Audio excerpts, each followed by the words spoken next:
there are start having the questions as well. I hope means it's with Spring demo you are doing, correct? About API. Yes.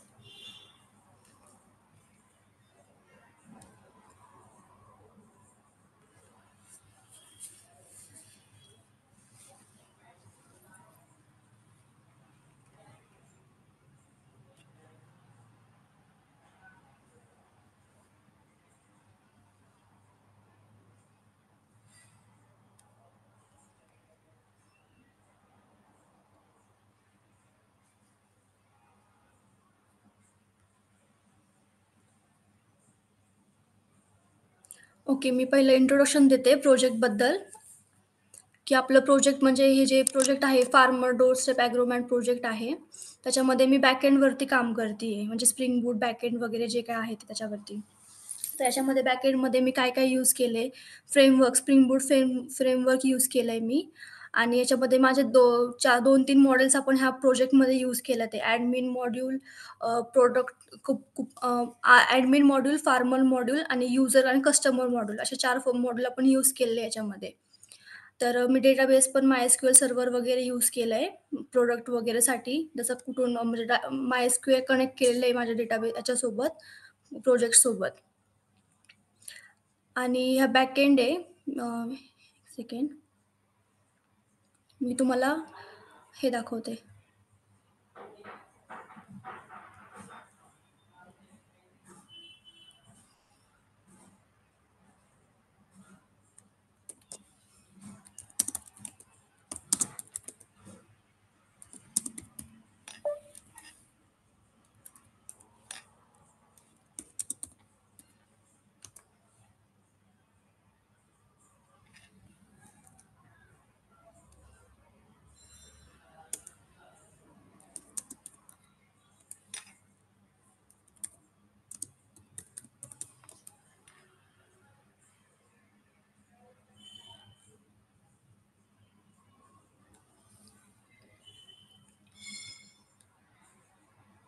मी तुम्हाला प्रॅक्टिकलच दाखवते, कसं केलंय.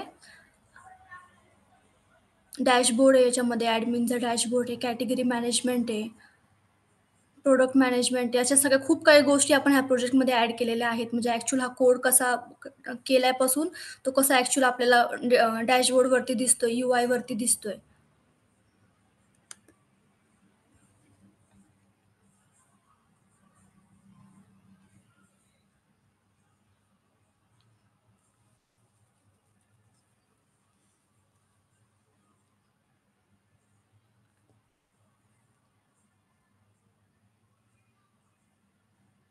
आता हा फार्मरचा आपल्याला दिसतोय.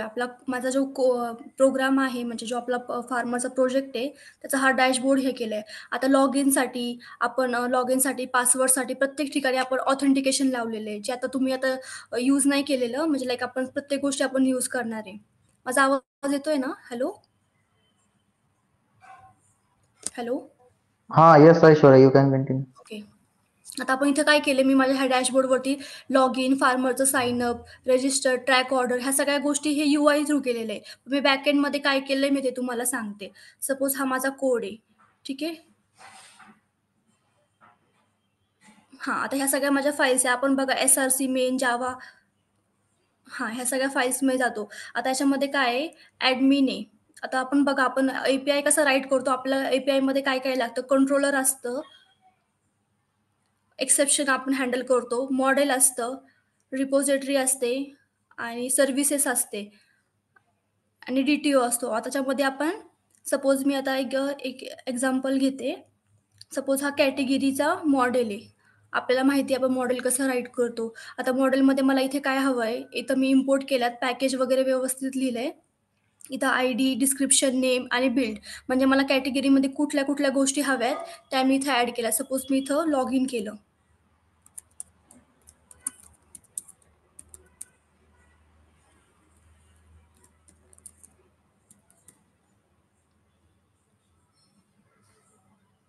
हां. आता इथं मला काय दिसतंय, इथं कॅटेगरी दिसते. त्या कॅटेगरीमध्ये नेम आणि डिस्क्रिप्शन ॲड केल्याच्या नंतर मला इथं कॅटेगरी दिसतात आहे. तर मी हा फॉर्म कसा डिझाइन केलाय मी तुम्हाला इन शॉर्टमध्ये सांगते म्हणजे तुम्हाला आयडिया येऊन जाईल. आता मी इथं काय केलं, पहिलं मॉडेल घेतलं, एंटिटी घेतली. त्याच्यामध्ये आयडी, एखादा प्रॉडक्ट कुठलाही असेल ना, कॅटेगरी ॲड करायची असेल, तर कॅटेगरीची आयडी, डिस्क्रिप्शन आणि नेम ह्या गोष्टी मी ह्याच्यामध्ये ॲड केल्या ते. सपोज आता DTO आपण घेणार.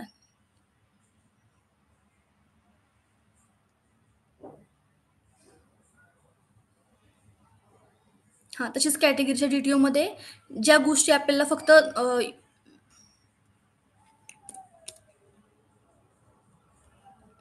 ज्या गोष्टी आपल्याला हव्या असतात ना, म्हणजे सपोज नेम, डिस्क्रिप्शन, ज्या काही गोष्टी आपल्याला फील्ड हव्या असतात ना आपल्या त्या फॉर्ममध्ये, त्या गोष्टी आपण याच्यामध्ये ॲड करणार. जसं आपण डेटाबेसमध्ये कसं क्रिएट डेटाबेस करतो, त्याच्यामध्ये आपण नेम घेतो, आयडी घेतो, डिस्क्रिप्शन. जसं तुम्ही लायब्ररीचा प्रोजेक्ट वगैरे बनवला, बुकचं नेम, बुकचं ऑथरचं नेम, तसंच आपण याच्यामध्ये DTO लिहितो.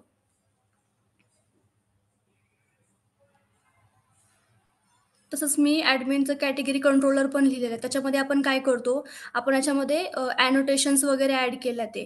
आता मी API हे आपण URLसाठी केलेलं आहे API ॲडमिन. मग सपोज मला कॅटेगरी हवी असेल, एखादी कॅटेगरी पोस्ट करायची असेल, तर मी इथे काय करणार पोस्ट मॅपिंगची रिक्वेस्ट इथं लिहिणार आणि ती पोस्टसाठी हे करणार. त्याच्यामध्ये इथं आपण त्या पोस्टसाठी केले. सपोज कॅटेगरीज मला गेट करायचे असेल, पाहायचे असेल, की मी किती कॅटेगरीज घेतलेल्या आहेत. तर त्या गोष्टी त्या इथं कॅटेगरीजमध्ये दिसणार. आणि कॅटेगरीज आयडी थ्रू घ्यायची असेल तर आयडी थ्रू पण आपल्याला बघता येतात. हे असं मी केलेलं आहे इथे. तर तुम्हाला मी ते पोस्टमॅननी दाखवते एकदा.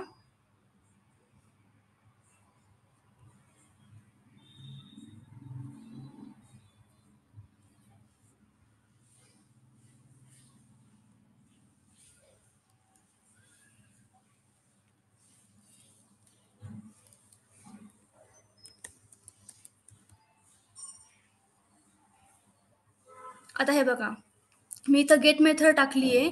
मला कुठल्या कॅटेगरीज माझ्याकडे आहेत ना, ते इथं दिसतात आहे तुम्हाला. आता grain farmers, vegetable farmer, fruit farmer इथं दिसतात आहे. सेम आपल्याला हे UIमध्ये पण दिसतात आहे. दिसलं का? Yes, good. हां, आपण ज्या मी तिथं पोस्टमॅनने ॲड केलं, तर बॅकएंड हा एक वेगळ्या गोष्ट आहे, फ्रंट एंड UI हा एक वेगळी गोष्ट आहे. आता मी काय केलं, ह्याच्याशी कनेक्ट केलं ते UIचा कोड वेगळा लिहिल्यावरती हा इथं पण शो होतील. पण जर मला UI माहिती नाहीये, मला फक्त बॅकएंडवरतीच काम करायचं, तर मग मी पोस्टमॅन थ्रू इथं आपल्याला सगळ्या गोष्टी चेक करता येतात. तर ह्या सगळ्या गोष्टी असंच केल्या. तर तसंच आपण इथं कॅटेगरी केल्याच्यानंतर इथं प्रॉडक्ट आपण ॲड करतो. सपोज एखादा प्रॉडक्ट ॲड केला मी इथे. सपोज कॅटेगरी तर कुठली कॅटेगरी इथून मी सिलेक्ट करणार. आपण कॅटेगरी ॲड केल्यामुळं तिथं व्हेजिटेबल फार्मरची कॅटेगरी ॲड केली.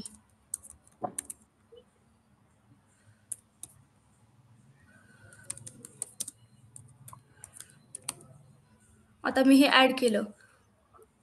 आता इथे तुम्हाला टोमॅटो दिसलं. ओके. तर अशाच मी हे काही प्रॉडक्ट ॲड केलेले आहेत. हे मी ॲडमिनचे केले. आता जो आपण ह्या पेजवरती हा पूर्ण ॲडमिनचा पेज आहे. असाच सेम फार्मरचा पेज आहे. सपोज मी एक फार्मर आहे. एखादा सपोज किशोर एक ॲडमिन आहे, मी एक फार्मर आहे. तर मला हे व्हेजिटेबल्स सपोज माझ्याकडे खूप सारे टोमॅटो आहेत, 50-1 किलो आहेत. तर मला जर सेल करायचे असतील तर तर मी काय करणार, एक फॉर्म बनवणार. आता इथे हां, तर मग फॉर्म भर त्यासाठी इथं फार्मरचं साइन अप घेतलेलं आहे. तर फार्मरच्या साइन अपमध्ये सपोज मी फार्मर आहे, तर मी माझा user ID, name, email, password, contact number, address मी माझ्या फार्मरच्या सगळ्या डिटेल्स मी टाकणार आणि त्या डिटेल्स टाकल्यानंतर मी त्याच डिटेल्सनी ईमेल आयडी आणि पासवर्डनी लॉग इन करणार.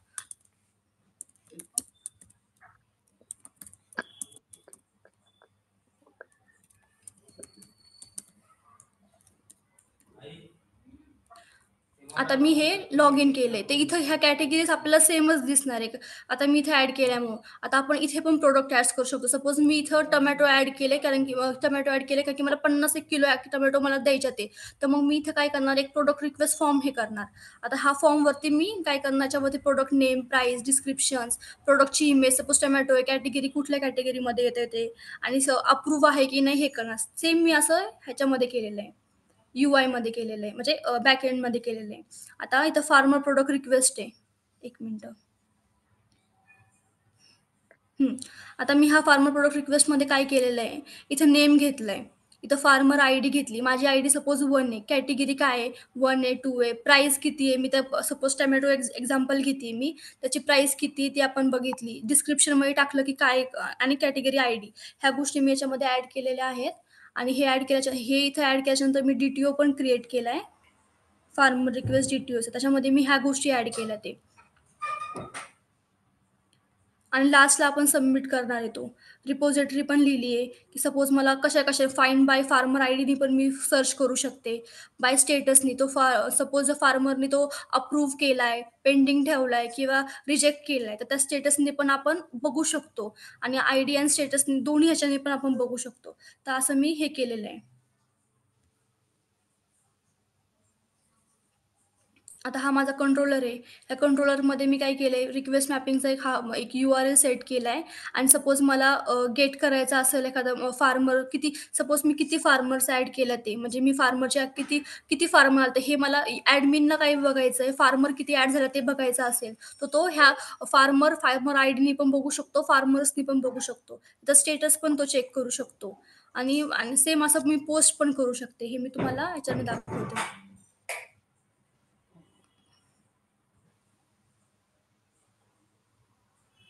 हं. आता मी काय केलंय, इथे काय केलंय,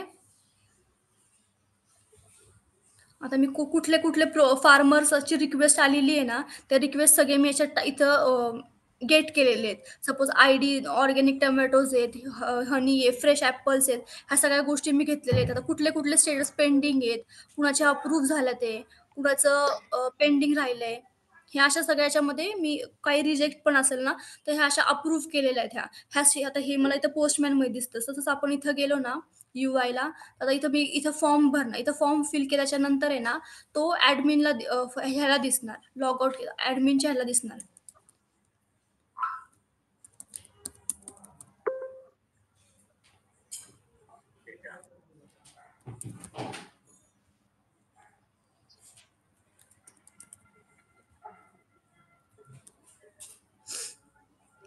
इथं फार्मरच्या रिक्वेस्ट दिसतील. जसं मी इथं पोस्टमॅनला हे टाकलं ना, तर किती रिक्वेस्ट आल्यात. आता इथे काय टाकलंय मी, प्रॉडक्ट रिक्वेस्ट गेट केलं ते. सेम मला हे UIमध्ये पण इथं दिसतं. मी UIमध्ये काम करत नाही म्हणून हे इथे तुम्हाला सगळं ब्लँक दिसतंय. पण ते पण करायचंय. तर सेम मला इथं पोस्टमॅनमध्ये किती गेट केल्यात ना, हे आपल्याला तसं दिसतं इथं ह्याच्यामध्ये. सपोज मला हे घ्यायचं असेल, फार्मरची आयडी जशी 1 आहे ना, त्याची मला हे जर घ्यायची असेल, तर इथं दिसेल. इथं फार्मरची आयडी बघा, इथे 1 आहे. ह्या फार्मरची आयडी, ज्या फार्मरची आयडी त्यांनी जे काही दिले, सपोज माझी आयडी 1 आहे आणि मला ह्या सगळ्या गोष्टी त्यांना सेल करायच्या आहेत, तर इथं सगळ्यांचे स्टेटस दिसणार. जर मी 2 केलं इथे, तर ज्याची फार्मरची आयडी 2 आहे, ते इथं 2 दिसणार.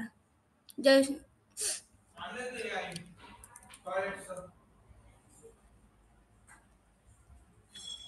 ओके.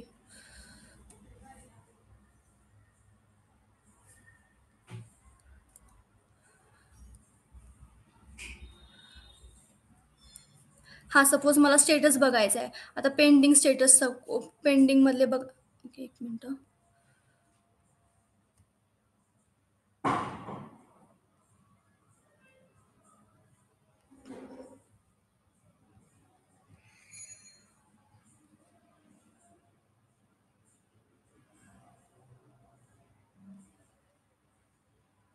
सेम जर मला इथं टाकायचं असेल नवीन, सपोज इथं चिली आहे, तर इथं मला काहीतरी वेगळं टाकायचं आहे.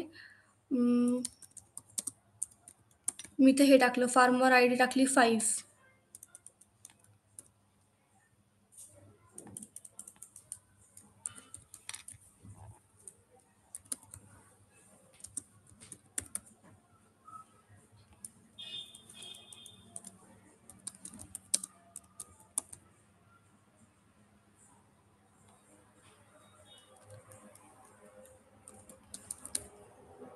सपोज ही रिक्वेस्ट पेंडिंगच असेल, तर मी असं हे करू शकते.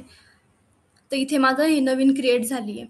सेम UIला पण असंच दिसणार. इथं पेंडिंग रिक्वेस्ट असेल, तर इथं सगळ्या आपल्या म्हणजे मी जर एखादा फार्मर रिक्वेस्ट फॉर्म जर फिल केला मी, तर त्याच्यामध्ये इथं मला रिक्वेस्ट दिसणार फार्मरच्या. UIवरती मी अजून काम नाही केलंय स्टार्ट. तर हे पोस्टमॅन थ्रू आपण सगळ्या गोष्टी इथं चेक करू शकतो. रिजेक्ट वगैरे सगळ्या गोष्टी एकदम हे करू शकतो.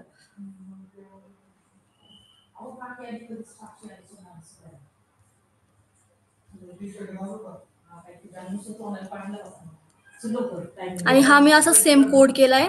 आता याच्या मी सर्व्हिसेस पण लिहिल्या ते.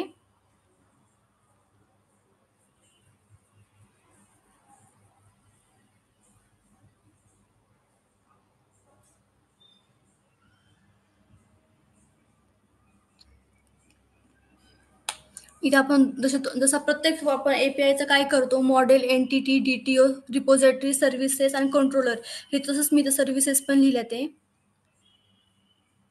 फार्मर्स गेट करण्यासाठी, स्टेटस अप्रूव्ह करण्यासाठी. आता इथं आपल्याला स्टेटस चेक करायचं आहे म्हणून आपण 3 गोष्टी बघितल्या ते. इथं अप्रूव्ह, रिजेक्ट आणि पेंडिंग. त्याच्यामुळे आपल्याला इथे इनम पण लिहावा लागतो. तिथं आपल्याला सपोज मी इथं इनमचे ऑर्डरचा स्टेटस पेंडिंग, प्लेस्ड आपल्याला हे चेक करतो म्हणून इथं हे केलेलं आहे. आता माझं रिक्वेस्ट स्टेटस आहे. स्टेटससाठी मी कुठला चेक करणार आहे? पेंडिंग, अप्रूव्ह, रिजेक्ट असं तर मी हे इथं इनम फाईल पण लिहिलेली आहे. हे असं मी एपीआय राईट केलेलं आहे. सपोज युजर असेल तर युजर पण हा फॉर्म भरणार आणि तो दिसणार. आता एसक्यूएलमध्ये पण आपल्याला कळतं एसक्यूएल की कुठले युजर्स आहे, फार्मर्स किती आहेत, युजर किती आहेत. आपण हे सगळं चेक करू शकतो. सपोज आपण ऑर्डर वगैरे केलं तर ऑर्डर पण दिसतं. सपोज मी ऑर्डर केलं आहे एखादी गोष्ट, तर माझा ॲड्रेस वगैरे पण इथं दिसणार. आपण ॲक्शन काय असेल ते पण इथं समजून जाईल की शिप डिलिव्हर कसं करायचं आहे ते. कूपन असेल तर कूपन पण आपण कूपन इथं ॲडमिनचं पेज असल्यामुळे आपण कूपन इथं ॲड पण करू शकतो आणि कूपन आपल्याला दिसू पण शकतो. सपोज हा कूपन आहे. आता हा जर कूपन मी अप्लाय केला तर मला ह्या गोष्टी थोडा डिस्काउंटमध्ये भेटेल, कारण मी ह्या कूपनला काय केलं 10% डिस्काउंट दिलेलं आहे.